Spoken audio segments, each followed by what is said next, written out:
శుభశ్రీ సుభాషితాలు మరియు కథలకు సుస్వాగతం. సహృదయులైన శ్రోతలకు నమస్సుమాంజలి. ఇప్పుడు మనం చెప్పుకోబోయే కథ దృఢవ్రతము. గంగానదీ తీరమున అది నడిబజారు. స్నిగ్ధ ఛాయగల సీమ చింత చెట్టు క్రింద జనులు తండోపతండాలుగా మూగి ఉన్నారు. మాఘమాసం మిట్ట మధ్యాహ్నం సూర్యుని యొక్క కిరణతాపం చేత ఆగలేక నగర పాలకులు ఆ నగరపుర జనము బజారు పని చూసుకొని త్వరగా ఇళ్లకు వెళ్తూ ఉన్నారు. ఆకుకూరలు కొనదలిచిన వారు మాత్రము ఆ చెట్టు క్రింద ఆగుచూ ఉన్నారు. అచ్చట ఒక ఆకుకూరల దుకాణం కలదు. అమ్ము వ్యక్తి నవయవ్వనవతి అయిన పల్లెపొడుచు వితంతువు. ఆమె 4-5 గంపల నిండా వివిధ రకాలైన ఆకుకూరలను ఇంటి నుండి తెచ్చి ఆ చెట్టు క్రింద అమ్ముచూ ఉంటుంది. గంపలు దించిన గంటలోనే అన్నీ చెల్లిపోతాయి. కూర దొరికిన వారికంటే దొరకని వారే అధికంగా ఉంటారు. కాబట్టి అందరూ తొందరపడుతూనే ఉన్నారు. అక్కడ ఎవ్వరూ బేరమాడనక్కర్లేదు. నాకు పావలా కూర కావాలే, నా వద్ద 9 కాసులే మిగిలినవి, ఎంత తోటకూర వస్తే అంత ఇవ్వు, 3 అణాల మెంతికూర త్వరగా తోచవే అమ్మి, 5 కాసునుడు కొత్తిమీర అని ఈ విధంగా ఎవరికి కావలసింది వారు ఏకరు పెట్టుకుంటూ పోతారు. ఆమె ఇచ్చినంత పుచ్చుకొని డబ్బిచ్చి మారు మాట్లాడకుండా మరలిపోతారు. ఆమె వద్ద అనేకాలైనటువంటి తూనికరాలు లేవు. ఉన్నదంతా ఒకటే, ఒక సాలగ్రామ శిల. ₹1 కూర కావలసిన అదే రాయి, 6 అణాల కూర కావలసిన రాయి మారదు. పావలా కూర తూచినను ఆ రాతితోటే. కూరలు మారినా బేరము మారినా రాయి మాత్రం మారదు. తక్కెడలో ఒక ప్రక్కరాయి, 2వ సిబ్బిలో కూరలు తూగుచూ ఉంటాయి. ఆమె ఆ ఊరు వచ్చిన క్రొత్తలో ఆమె చర్య అందరికీ విచిత్రమని అనిపించింది. కూరలు కొని అన్యత్రా తూపించుకున్న తర్వాత తూపించుకునేవారు వేసమైన వ్యత్యాసం లేకుండా ఉండడం ఆశ్చర్యపడేవారు. కొన్నాళ్ళకు అందరికి అలవాటైపోయింది. ఇప్పుడు ఎవరూ బేరమాడరు, పరీక్షకై ప్రయత్నం కూడా చేయరు. ఇంకొక చిత్రం ఏమిటంటే, కొంతమంది పరీక్షకు ఎక్కువ తూపించుకుని తక్కువ డబ్బు ఆమె చేతిలో పెట్టి తాము చేసిన ఘనకార్యమునకు సంతోషిస్తూ ఇంటికి పోయి తూచుకునేసరికి వారిచ్చిన డబ్బు విలువ గల కూర మాత్రమే దక్కేది. చివరకు ఎవరునూ ఆమెను మోసగించరాదనే నిశ్చయము ఎవరి హృదయమున వారికే తట్టింది. ఆమె ఎవరంత ఇచ్చినను పుచ్చుకొనినే కానీ ఎలా, ఎంత, ఎందుకు అను ఎదురు ప్రశ్నలు ఆమె నోటి వెంట రావు. అసలు ఆమెకు లెక్కే తెలియదు. రామావధాని మామూలుగా పౌరోహిత్యపు డ్యూటీని చూచుకుని యాజ్ఞికాలలో దొరికిన బియ్యపు మూటను భుజాన వేచుకొని ఇంటికి మరలుచు ఒక మిత్రుని కొరకు చెట్టు క్రింద ఆగాడు. అతడు ఎన్నోసార్లు ఆ దారిని పోవచ్చు ఆ కూరలమ్మిని చూచాడు. కానీ ఆమె రాతి సంగతి అతనికి తెలియదు. ఆ రోజున నిదానించి చూచుటలో ఎవరెంత తూనిక గల కూర అడిగినను ఆమె రాయి మార్చకపోవడం చూచి అతడు ఆశ్చర్యపడ్డాడు. అమ్మి, రాయి మార్చవు కదా, తూనిక సరిగా ఉండునా అని అతడు ఆమెనే అడిగాడు. రామావధాని మిత్రుడు ప్రక్కనే ఉన్నాడు. అవునండి అవధాని గారు, మేము చాలాసార్లు పరీక్షించి చూచాము, తూకంలో తేడా రాదండి అని అతడు సమాధానం చెప్పివేశాడు. మిత్రుడు ఇంటికి పోవుటకు తొందర చేయుచున్నప్పటికీ రామావధాని కూరలన్నీ చెల్లిపోయేదాకా కూడా ఆగాడు. రాతిని పరకాయించి చూచాడు. అది ఒక సాలగ్రామ శిల అని పోల్చుకున్నాడు. అమ్మి, ఈ రాతిని నాకు ఇవ్వగలవా అని ఆమెను అడిగాడు. లేదండి బాబయ్య, ఇవ్వటానికి వీలు లేదు బాబు, నేనెంతో శ్రమపడి ఈ రాతిని సంపాదించుకున్నాను.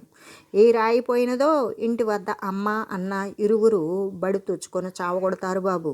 స్వామి, ఈ రాతి చరిత్ర చిత్రమైనదండి. 3 ఏళ్ల క్రితం మా వద్దనున్న తూనికరాళ్ళు అన్నీ ఎవడో దొంగ ఎత్తుకుపోయాడు. అవి పోగొట్టుకు నేనే కారణమని మా అమ్మ అన్న ఇరువురు నన్ను ఎముకలు విరిగేటట్లుగా కొట్టారు. నేను ఏడ్చుకుంటూ గంగ ఏటి ఒడ్డుకు పోయి మరి నిర్జన ప్రదేశమున భగవంతుని తలుస్తూ కూర్చున్నాను. నేను పరాకుగా ఉన్న సమయాన ఏ దిక్కు నుండో ఈ రాయి వచ్చి నా కాలికి తగిలింది. ఈ రాతిని 2 చేతులా ధరించి భగవంతునికి నమస్కరిస్తూ, తండ్రి, నాకు తూకము తెలియదు, లెక్క అంతకన్నా రాదు, ఈ రాతితోనే అన్ని తూనికలు తూగునట్లుగా కరుణించు తండ్రి అని ప్రార్థించాను. అప్పటి నుండి ఈ రాతితోనే అన్నీ తూచుదును. దేవుని దయ వలన తేడా రాదు. కూరలమ్మిన డబ్బు మా అమ్మకు కానీ అన్నకు కానీ ఇచ్చివేయదును. వారు లెక్క చూచుకొని సరిగా సరిపోయినది, తేడా రాలేదు అని అందురు. నా జీవితం అంతయు దీనితోనే ఉన్నది. ఈ రాతిని నేను అత్యంతము ప్రేమిస్తాను. ఇది ఏ నా దైవము, అన్ని రాళ్ల పనియు ఇదొక్కటే నెరవేరుస్తుంది. ఇట్టి రాతిని మీకెట్లు ఇవ్వగలుగుతానండి బాబయ్య? అమ్మి ఊరికే నువ్వు ఈ రాతిని ఇవ్వవద్దులే, నీకు కావలసినంత డబ్బు ఇస్తాను. ఆ ద్రవ్యంతో నీవు తోనికిరాళ్ళు కొనుక్కోవచ్చు, లెక్కకేముంది మీ అన్నకు చెప్పవచ్చు అని రామావధాని ద్రవ్యాస చూపించాడు. ఆకులమ్మి మెత్తబడింది. అయ్యా, ఎంత డబ్బిస్తురండి? నాకు బృందావనం వెళ్ళవలను అని ఉన్నది. నా తోడి వారందరూ యాత్రకు పోయి ఉన్నారు. డబ్బు లేక నేను ఆగిపోవలసి వచ్చింది. దారి ఖర్చు ఇవ్వగలరా అన్నది. రామావధాని దారి ఖర్చులకు ఎంత ద్రవ్యమైనా సరిపోవును, పూర్తిగా 300 రూపాయలైనా ఉండవలెను. పల్లె పొడుచు. సరే కాని ఈ రాతిని ఇతర సమయాలలో ఎక్కడ ఉంచుదువు? ఎక్కడేమిటి బాబు, ఈ బుట్టలలోనే, ఇంకెక్కడా ఉంచడం అని ఆకులమ్మి జవాబు. ఎవరు దారిన వారు పోయారు. రామావధాని ఇంటికి వచ్చాడు. ఉదాసీనుడే అరుగుపై ఆసీనుడయ్యాడు. ఇంటిలో నుండి భార్య శీలమ్మ వచ్చింది. అలా కూర్చున్నారేం? ఈవేళ ఎండంతా మీ ముఖం మీదే ఉన్నట్లు ముఖమంతా వాడిపోయింది. శరీరంలో చీకాకేమీ లేదు కదా, మంచినీళ్ళు తీసుకురానా అని ప్రశ్నించింది. ఆమె అసలు పేరు సుశీల. ఇరుగు పొరుగు వారు ఉచ్చారణ సౌకర్యార్థం ఈ సుకారాన్ని లోపింపజేసి శీలమ్మ అని పిలుస్తారు. శరీరంలో నాకేమీ లేదు కానీ మనసులో మాత్రం మంచి చికాకుగా ఉన్నది. ప్రస్తుతం 300 రూపాయలు అవసరంగా ఉన్నది. ఎక్కడ దొరుకుతాయి అని రామావధాని అన్నాడు. రూపాయల కొరకు మనసు చికాకు పరుచుకొనవలసిన అవసరం లేదు. నా ఒంటి మీద నగలు మీరు చేయించినవే కదా, అంత అవసరమైన నాడు ఇవి తాకట్టు పెట్టి తెచ్చుకొనుడు. అమ్మినను నేను బాధపడను. అదృష్టము బాగుండినా మరలా చేయించుకోవచ్చు కదా అని సలహా చెప్పి కరణేషు మంత్రిత్వం సార్థకపరుచుకున్నది. అందుకే స్త్రీకి కార్యేషు దాసి, కరణేషు మంత్రి, భోజ్యేషు మాత, శయనేషు రంభ, శయనేషు రంభ, ధర్మేషు పత్ని, క్షమయా ధరిత్రి, షడ్ధర్మయుక్త, కులధర్మ పత్ని. ఈ విధంగా స్త్రీని ఈ విధమైనటువంటి విషయాలతో అనుసంధానం చేస్తారు. మరునాడు రామావధాని భార్య ఆభరణాలని అమ్మేశాడు. 300 రూపాయలు ఆకులమ్మి చేతిలో పోశాడు. సాలగ్రామాన్ని గ్రహించాడు. గంగానదికి స్నానమాడటానికి వెళ్ళాడు.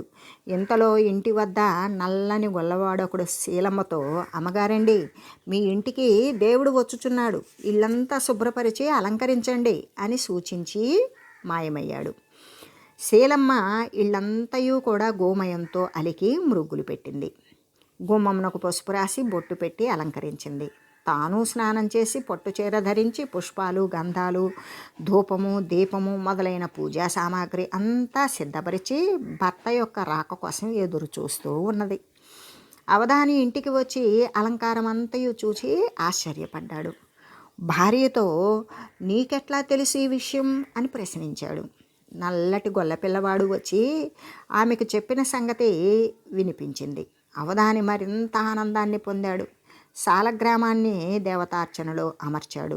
విధి విధానాన పూజించాడు. తర్వాత దేవతార్చనమంతయు పెట్టెలో భద్రపరిచాడు. రాత్రి అవధానికి ఒక స్వప్నం వచ్చింది. ఒక అవ్యక్త స్వరం, అవధాని, నన్ను శీఘ్రముగా ఆకులమ్మి వద్దకు పంపివేయుము, లేనిచో నిన్ను సర్వనాశనం చేస్తాను. నా వలన నీకు ఎటువంటి శుభకరమైన కళ్యాణము లేదు అని చెవినబడింది. బ్రాహ్మణుడు భయపడలేదు. ధైర్యముతో, ఏమైతే కాని ప్రపంచము తలక్రిందైనను నేను నిన్ను విడుచుట జరగదు అని స్వప్నంలోనే చెప్పివేశాడు. అతడు దృఢమైన నమ్మికతో భగవంతుని ఆరాధించుచూ ఉన్నాడు. లభ్యమైనటువంటి పత్రాలు, పుష్పాలు, ఫలములు, తోయాలతో భగవంతుణ్ణి ఆరాధిస్తూ ఉన్నాడు. 4 రోజులు గడిచింది. మరలా స్వప్నము వచ్చింది. అందుక ఆకాశవాణి, బ్రాహ్మణుడా, ఇదిగో మరలా చెప్పుచున్నాను, నన్ను గంగానదిలో పారవేయము, లేనిచో నీ పుత్రుడు మరణించును. చచ్చిన చావనిమ్ము, ఆయువు తీరినవాడు పట్టుకొనిన ఆగుదురా, ఎవరి ప్రారంధము వారిది. సప్తసాగరములు ఏకములైనను నేను నిన్ను గంగా నదిలో పారవేయుట మాత్రము జరగదు అని మరలా స్వప్నంలోనే పురోహితుడు జవాబు చెప్పాడు. కొద్ది రోజులైన తర్వాత కుమారునికి విషజ్వరము వచ్చెను. వైద్యులు ఎంత ప్రయత్నించినను కూడా అతడు బ్రతకలేదు. తన ఏకైక పుత్రుడు మరణించినను అవధాని తన నిశ్చయాన్ని మార్చుకోలేదు. అతడు యథాప్రకారంగానే భగవంతుని యొక్క ఆరాధన చేస్తూనే ఉన్నాడు. నెల రోజులు గడిచిన తర్వాత మరలా స్వప్నం వచ్చింది. ఆ అశరీరవాణి మరి ఒకటి ఏ విధంగా మళ్ళీ స్వప్నంలో, ఓరి బాపడా, ఇంకనూ బుద్ధి రాలేదా? ఇప్పుడైనను వినుము, నన్ను గంగానదిలో పారవేయము, లేనిచో నీ ఏకైక పుత్రిక మరణించగలదు. నాకు బుద్ధి రావలసిన పని లేదు. ఏది ఎట్లు జరిగినా అట్లు జరగనిమ్ము. నీవేమి చేసినను నాకు సంతోషమే. కీర్తి అపకీర్తి ఎవరివో మీరే ఆలోచించుకునుడు అని అవధాని కలలోనే సమాధానం చెప్పివేశను. అతడు తన దృఢ నిశ్చయం నుండి చెలింపలేదు. భగవంతుని విడువకుండా ఆరాధిస్తూనే ఉన్నాడు. కొన్ని రోజులు తిరిగిన తర్వాత హఠాత్తుగా కూతురు మరణించింది. రామావధాని కంటతడి పెట్టలేదు, పూజను మానలేదు. ఒక్కొక్క సాంసారిక కష్టముతో అతని మనోనిశ్చయము మరింత దృఢమవుతూ ఉన్నది. మరలా 30 దినాలు గడిచెను. మరలా ఒకసారి కలవచ్చెను. ఒకానొక అవ్యక్త ధ్వని అతని చెవులబడెను. భూసురుడా, ఇదిగో మరలా చెప్పుచున్నాను, నన్ను త్వరలో గంగయందు విడువుము, లేకపోతే నీ భార్య మరణిస్తుంది. బాపడీసారి మోటు దేరాడు. ఇది వరకు అనేక కష్టములు వచ్చినను నిన్ను విడవలేదు.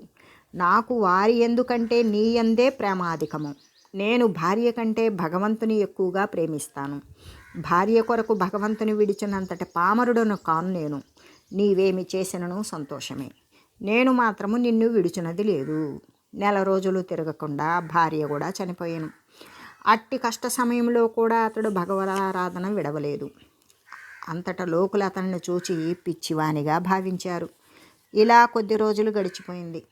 మరలా స్వప్నము. చూచితివా నా మహిమ, ఇప్పుడైనను మేలుకొనుము, నన్ను ఆమె వద్దకు పంపివేయము, లేదా గంగలో పారవేయము. అట్లు చేయనచో 7 దినములలో నీ తలపై పిడుగుపడి తల 1000 చెక్కలగును. పురోహితుడు పకాలున నవ్వాడు కలలోనే. ఇంతేనా? పడినా పడనిమ్ము. శరీరము శాశ్వతమా? ఏనాడైనను చావవలసినదే కదా. నిన్ను విడిచి చావనేలా? జాతస్య హి ధ్రువో మృత్యు. నిన్ను ఆ కంపు బుట్టలలో ఉంచుట నాకు నచ్చని పని. నిన్ను నా శిరముపై నిలిపెదను అని స్వప్నమున సమాధానమిచ్చి మరునాడు ప్రాతకాలమున పూజ తరువాత సాలగ్రామాన్ని పట్టుగుడ్డతో చుట్టి కట్టి తన శిరమును బంధించుకొనెను. ఇక తలపై పిడుగు పడినను పర్వాలేదు అని అతడు భావించాడు. అతడు ఎచ్చటికి పోయినను తలకట్టు మాత్రం అట్లాగే ఉండేది. శ్రావణ భాద్రపదాలు సమీపించెను. మేఘగర్జనులకు మెరుపులు తెరపిలేకుండా ఉండెను. అనేక సారులు పిడుగులు అతని సమీపముననే పడెను, కానీ తలపై పడలేదు. 7 రోజులలో ఎప్పుడు పిడుగుపడి తన మీద పడినను తనకు పోయేదేమీ లేదని అతడు నిశ్చయించుకొనెను. చివరకు 7వ రోజు కూడా గడిచిపోయెను. కొన్ని రోజులు పోయిన తర్వాత అతడు తన నిత్యకృత్యములకై గంగలో స్నానమాడి సంధ్యవార్చి అర్ఘ్యప్రదానము చేయుచూ ఉండెను. సంధ్యావందనాది నిత్యకృత్యాలలో కానీ భగవద్ ఆరాధనలో కానీ అతడు ఎన్నడూ లోటు చేయలేదు. ఆ సమయమున 2 బాలకులు గట్టుపై నుండి దబీమని అతని చెంతనే గంగలోకి ఉరికారు. అందొకడు తెల్లనివాడు, మరొకడు నల్లనివాడు. ఆ 2 నేత్రాలు పద్మనయనాలై, ఒకడు నీలాంబరుడు, రెండోవాడు పీతాంబరుడు. 2 ధూళి ధూసరతాంగులే. 2 ఎవరందమైన వారో చెప్పుట సాధ్యపడదు. ఒకడు మురళీధరుడు, ఇంకొకడు ముసలాయుధుడు. వారి 2 నీటిలో ఉరికేసరికి నీరు ఎగిరి అవధాని శిరస్సుపై పడింది. అతడు కొంత కలత చెంది నెమ్మదిగా, ఎవరబ్బాయిలు నాయనా మీరు? ఎవరైనా నీటిలో ఇట్లా ఉరుకుతారా? చూడు, నా శరీరం నిండా నీరు ఎట్లా పడిందో. నా తలపైనున్న భగవంతుడు కూడా తడిసిపోయినే. ఇచ్చట సంధ్యవార్చుచు తాటి చెట్టు వలె నిలబడినను మీకు కానరాలేదా? కాస్త దూరముగా స్నానమాడిన పోయేడిదేమి? ఈ రేవులోనే స్నానమాడదలంచిన నాకు సూచించిన నేనే దూరముగా పోయి ఉండేవాడేను గడదా అని పలికాడు. ఓహో, మీ భగవంతునిపై కూడా జలము పడినా మేము చూడలేదండి బాబుగారు, కోపగించకండి మహాత్మా అని వారు అన్నారు. లేదు నాయనలారా, నేను కోపంతో మాట్లాడట్లేదు. సరే కానీ మీరెవరి అబ్బాయిలో కొంచెం చెప్పెదరా? మీ దేవురు తరచూ ఎచ్చట ఉంటారు? అతడు వారి కోమల మృదు కంఠస్వరాన్ని వినాలి అని కుతూహలపడుతూ ఉన్నాడు. వారి అందమును చూచుటకు తన కళ్ళు చాలవు అనుకుంటున్నాడు. బాబుగారు, మాకొక ఊరు లేదండి, మేమంతటను తిరుగుచుందుము. నేడు ఈ ప్రాంతారణ్యానికి దూడల్ని మేపడానికై వచ్చి ఉన్నాము అని తెల్లబాలుడు అన్నాడు. అట్లయినా మరలా ఎప్పుడైనా మీరు నాకు కనిపిస్తారా అని రామావధాని ప్రశ్నించాడు. అయ్యో, అట్లనదరేమి, మమ్ములను ఎవరు పిలుతురో వారి కడకు మేము పోతాము, పిలువని పేరంటానికి మాత్రము పోవువారము కాము అని తెల్లబాలుడే చెప్పివేశను. అట్లయినా మీ పేర్లేమి నాయనలారా అని రామావధాని అడిగాడు.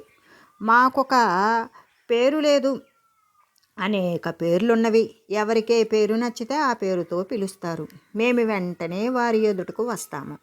మేము ఎప్పుడునూ దూడలనే మేపుచూ ఉంటాము అన్న ఆ మురళిని అతనికి ఇయ్యరా అని ఆ నల్లని వాడు అన్నాడు.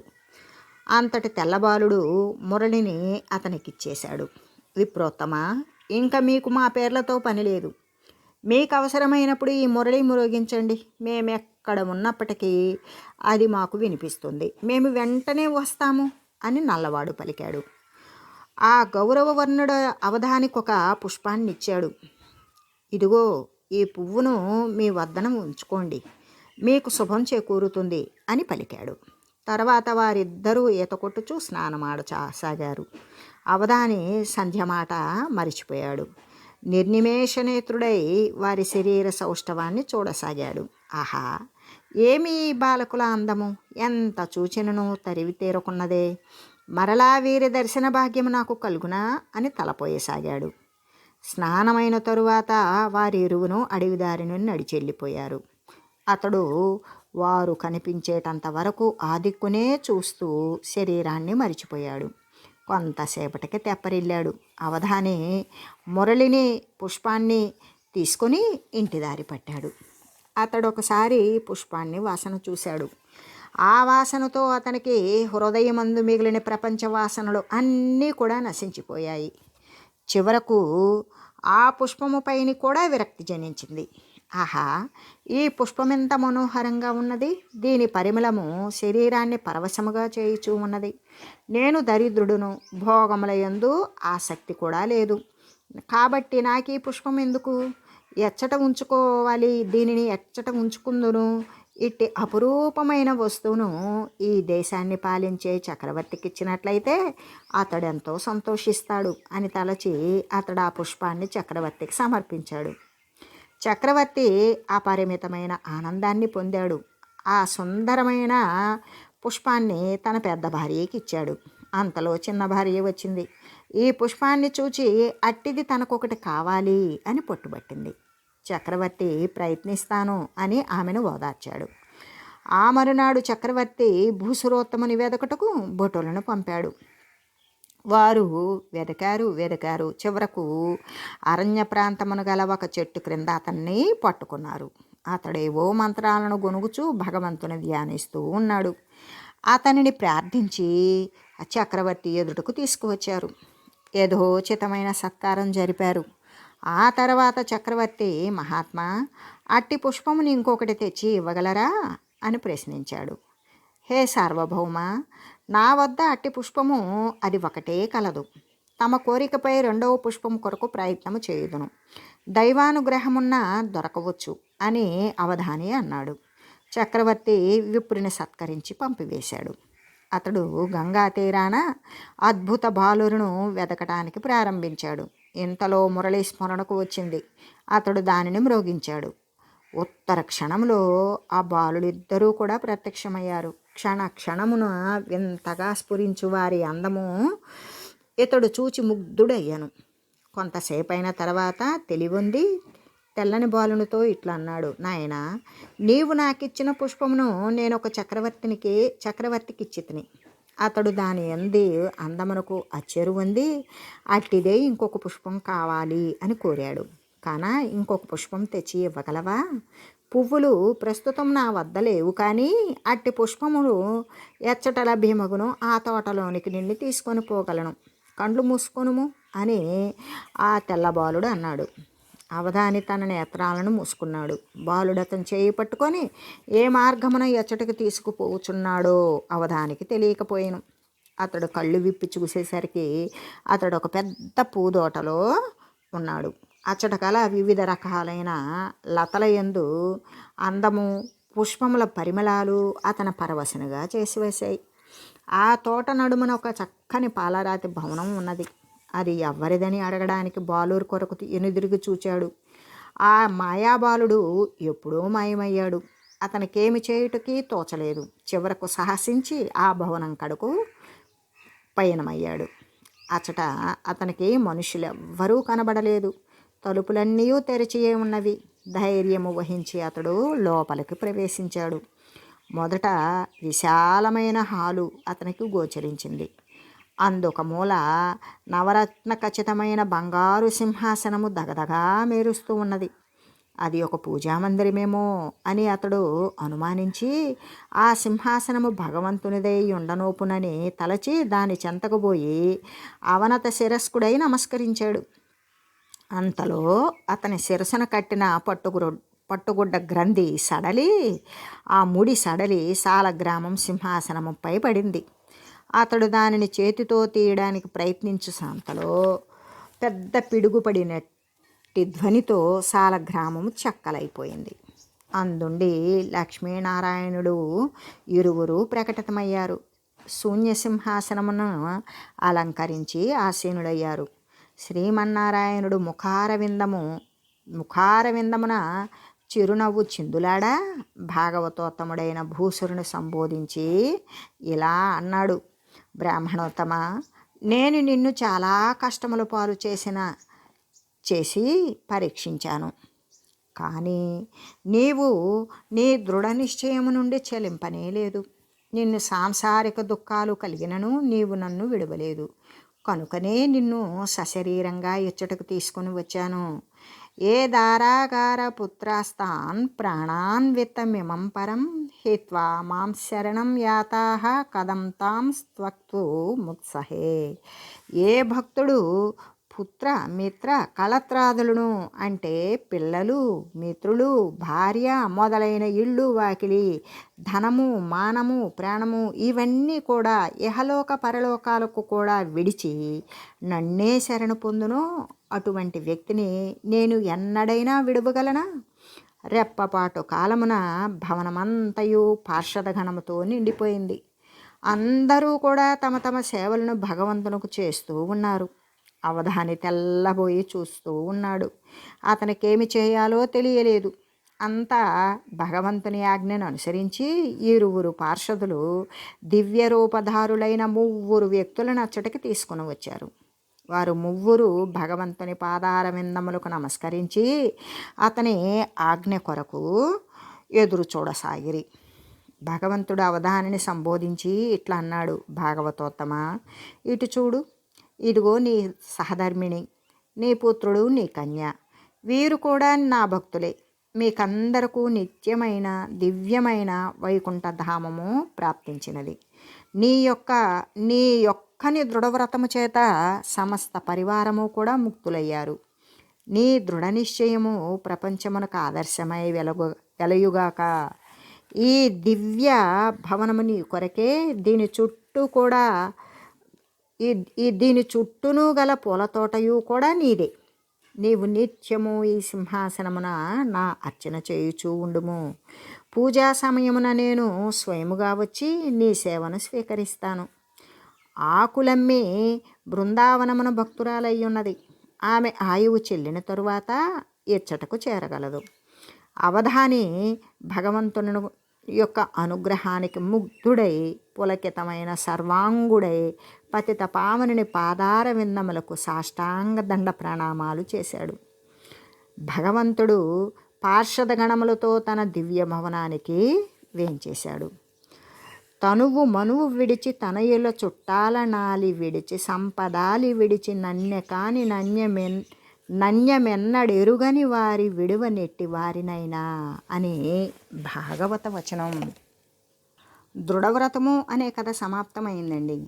ఈ కథ మీకు నచ్చినట్లయితే ఒక లైక్ చేయండి. క్రొత్త వారైతే కనుక సబ్స్క్రైబ్ చేసుకోండి. మీ మిత్రుడికి మీరు షేర్ చేయండి. మీ అభిప్రాయాలను కామెంట్ రూపంలో తెలియజేయండి. నమస్తే అండి, ధన్యవాదాలు. ఇట్లు మీ శుభశ్రీ సుభాషితాలు మరియు కథలు, క్షీరపురము సాగర తీరము.